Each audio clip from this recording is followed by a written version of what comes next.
Social Science. Today we talk about conjunction, part 1. Kam jirtu kabajamtoota hordoftoota Social Science arra waa'ee conjunction yookiin waa'ee walqabsiistota ilaallaa. Kun paartii tokkoffaa waa'ee walqabsiistota expressing contrast yookiin yaadota waliif faallaa wal madaalchisuu kan jedhu walqabsiiftota yookiin conjunctionii akkamitiin akka wal qabatan barnoota kanaan ilaalla jechuudha. Paartii ittaanus adeemsuma kanaan jechuudha. Kan qopheessinu ta'a jechuudha. So barumsi keenyarraa conjunction walqabsiistota kan jedhu keessatti conjunction garaagaraa irratti hundaa'uudhaan iddoo adda addaatti qoodamuu ni danda'a. Expressing contrast, expressing result fi kanneen kana fakkaatan jedhamuudhaan conjunctioniin iddoo garaagaraatti qoodamuu ni danda'a jechuudha. So arra paartii waanidhaan expressing contrast yaadota waliin madaalchisuu yookiin contrast wal gochuu jechuudha. Yaadota waliif faallaa ta'an haala kamiin akka wal qabsiifnu conjunctionii haala kamiin akka fayyadamnu asirratti conjunctionoonni mul'atan kuni although, even though, despite, in spite of isaan kun hundi isaaniitu hiikni isaanii yookiin kaayyoon isaan tajaajilanii fi kaayyoo tokkichaadha jechuudha.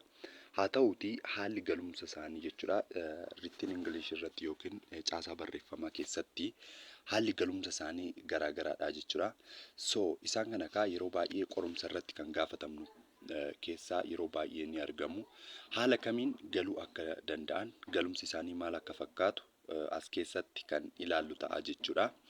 So kun paartii waanidha. As keessatti haala kamiin galumsa isaanii akka ta'e, caaseffamni isaanii maal akka ta'e kan ilaallu ta'a jechuudha. Okay.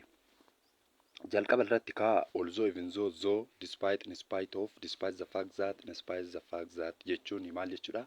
Ta'uyyuu jechuudha. Ta'uyyuu jechuudha. Fakkeenyaaf Afaan Oromootiin fakkeenya tokko yoon fudhadhe inni barataa dadhabaadha. Ta'uyyuu qorumsa darbeera jechuudha. Inni barataa dadhabaadha. Haa ta'u malee akka jechuuti jechuudha. Hiikni isaa haa ta'u malee qorumsa darbeera jechuudha. So yaadonni kun waliif faalladha jechuudha. Inni barataa dadhabaadha.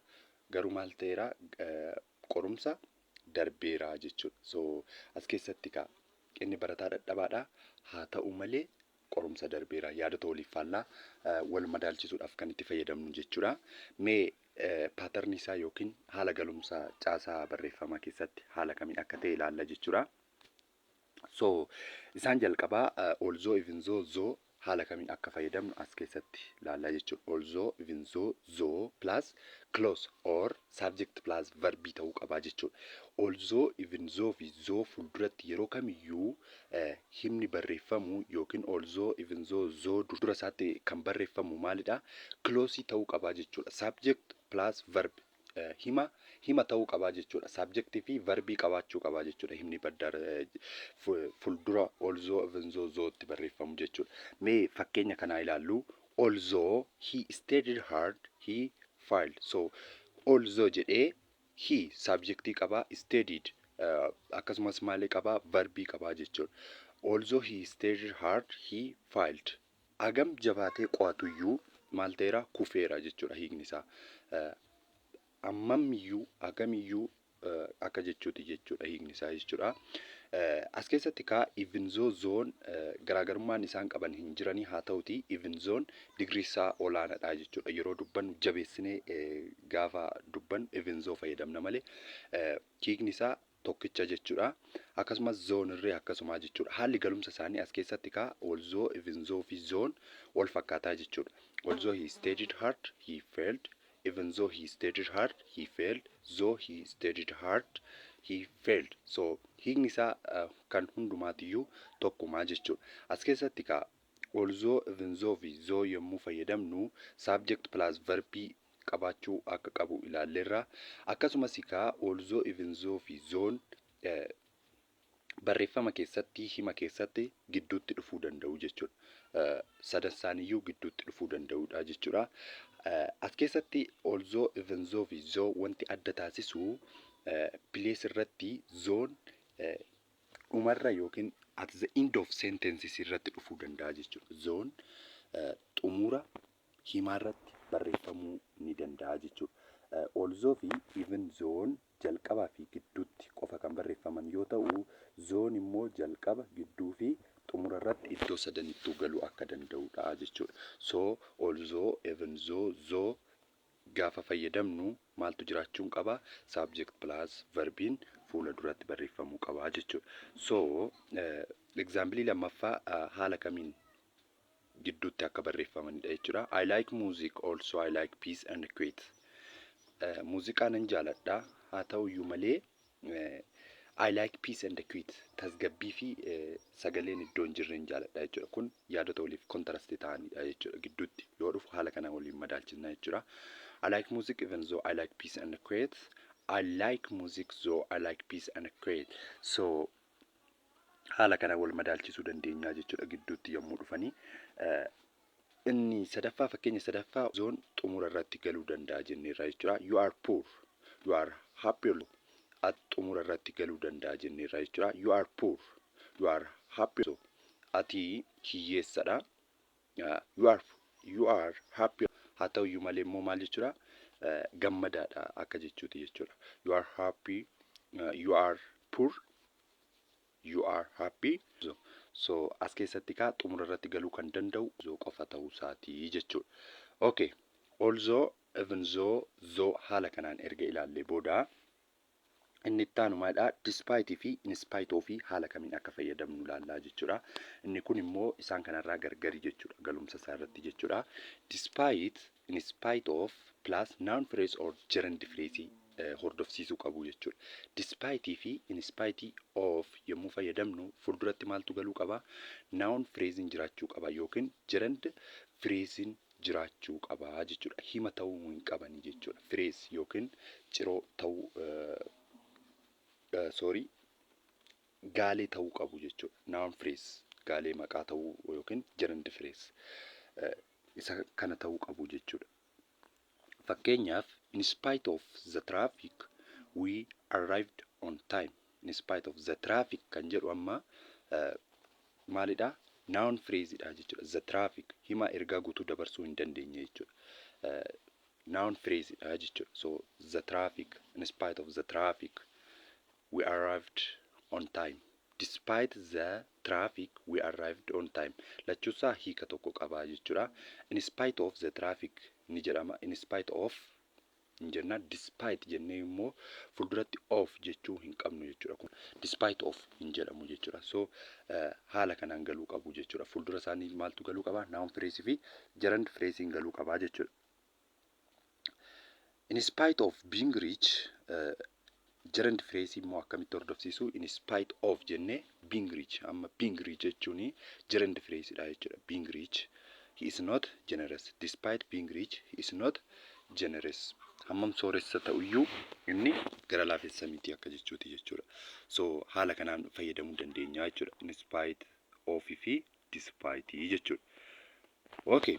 Despite, in spite of jennee the fact that fuula duratti yommuu daballu jechuudha. Asirratti jira jechuudha. You know, despite, in spite of the fact that or despite the fact that yommuu galchinu hiikni isaa haalli galumsa isaa although, even though fi though faana tokko ta'a jechuudha. Fuula duratti maaltu dhufuu qaba?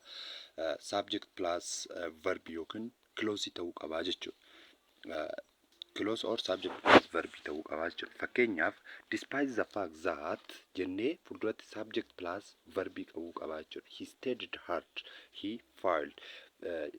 Fakkeenyi kun isa jalqabarraa although fi even though zoodhaan wal qabsiisne jechuudha. Maaliif the fact that waan jiruuf subject hordofsiisna jechuudha. Despite the fact that, in spite of the fact that jecha the fact that jedhu despite fi in spite of fuulduratti yommuu barreeffame kan itti aanee galuu qabu maalidha?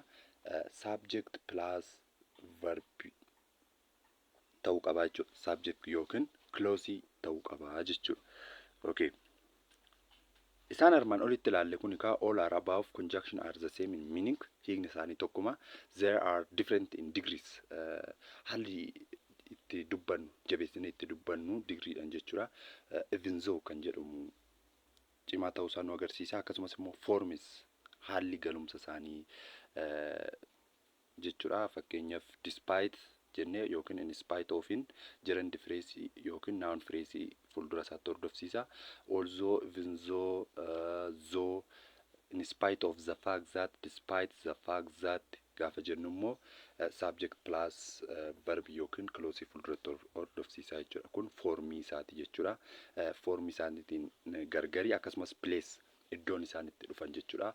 Amma even though zoon xumuras gidduus jalqaba irratti iddoo sadiitti dhufuu qaba. Even though fi zoon immoo jalqabaa fi gidduu qofatti akka dhufanidha malee hiikni isaanii tokko jechuudha. Okay, fakkeenyota asirraa kanaa ilaallu. Dash he staged the exam late. He finished before the other students. A, in spite of. B, despite. C, although. D, all. So the correct answer is C, although. In spite of, despite maaliif hin taane, he started the exam late. He kan jedhu subjectidha jechuudha. Subject plus verbii qaba jechuudha. Kun maalidha? Clauseidha malee noun phrase miti jechuudha. Subjectiin yommuu galu in spite of yookiin despite jennee fayyadamuu hin dandeenyu jechuudha. So the correct answer is C. Number 2, dash we paid the money on the time. They didn't let us go. Despite, in spite of the fact that, even though, D, B and C are correct jedha jechuudha. So we paid, we kan jedhu subjectiin jira jechuudha. Paid the money on time. Akkasumas verbii qaba jechuudha. We paid the money on time. Closedha jechuudha inni kuni. So fuulduratti kan galuu qabu although, even though, in spite of the fact that, despite the fact that, isaan kanatu galuu qaba jechuudha. So as keessatti deebiin keenya despite yoo jenne hin ta'u jechuudha. Maaliif fuulduratti maaltu jira? Subjectiin galeera waan ta'eef hin ta'u jechuudha. Subject plus verb clause tu galee jechuudha. Noun phrase miti yookiin gerund phrase miti jechuudha. So A hin ta'u jechuudha. B, in spite of the fact that, so the correct answer is B ni ta'a jechuudha. Akkasumas even though C is ni ta'a jechuudha. So the correct answer is B and C are correct. So deebiin keenya maal ta'a? B ta'a jechuudha. Deebiin keenya B ta'a jechuudha. Number 3, we went out dash in spite of the rain, although it was raining, despite the fact that it was raining. All are correct. So as keessatti ka we went out in spite of jennee noun phrase yookiin gerund phrase galuu qaba jechuudha. So in spite of jennee the rain, the correct answer, the rain noun phrase dha jechuudha. B, although it was raining, yeah, although jennee subject plus verb galuu qaba jechuudha. It something dhaaf kan dhaabbatte itiin jechuudha. Subject keenya jechuudha was raining. So ni ta'a jechuudha. B ni si. Despite the fact that it was raining, yeah, despite the fact that jennee fuulduratti subject plus verb ni dhufa jechuudha yookiin clause ni dhufa jechuudha. So it something dhaaf yookiin wantootaaf kan dhaabbatte subject keenya jechuudha. It was raining. So D, all are correct. So the correct answer is D, all are correct. Number 4, dash he is bad English, he got the job, despite, in spite, although, D and B. So the correct answer is C, although. Subjectin ni jira jechuudha. He is bad English, he got the job. Also he is bad English, he got the job. The correct answer is C. C, the correct answer. Number 5 and the last question. Dash she had a bad cold. She played well in the netball match. A, despite of the fact that. B, in spite of the fact that. C, also. D, all. So the correct answer is B, in spite of the fact that. A maaliif hin taane despite jennee fuula duratti preposition of kan jedhu galchuu hin qabnu jechuudha. Despite of hin jedhamu jechuudha. So A is not correct answer. B, in spite of the fact that. That is correct answer.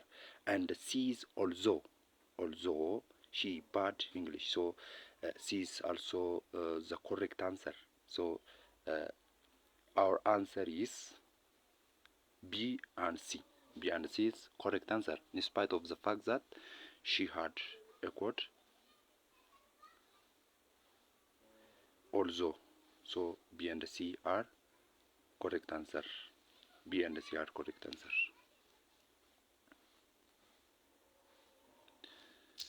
Okay, this is our end lesson. Video dhufuun immoo however haala kamiin fayyadamuu akka dandeenyu but isaan kanaa fi kanneen biroos because of immoo paartii ta'an keessatti